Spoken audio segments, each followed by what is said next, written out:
Esselamu Aleyküm yurttaşlar, yine 16. Mart gün bazı günü müdahalası yine ağaçlar geldi.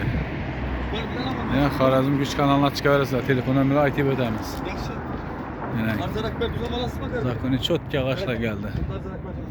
99'luk 507 87 olup geleversizler. Şu Xoraz 99 507 87 57 vurup geleversizler.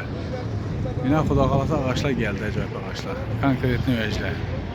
Xuda qalasa telefon etib geleversizler. Nəsibəsə.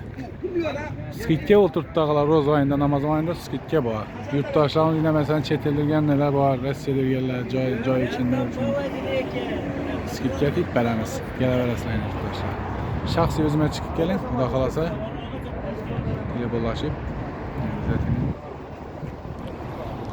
16'lık labayna, 14'lik, 12'lik, 16, 13, her xilisinden bariz.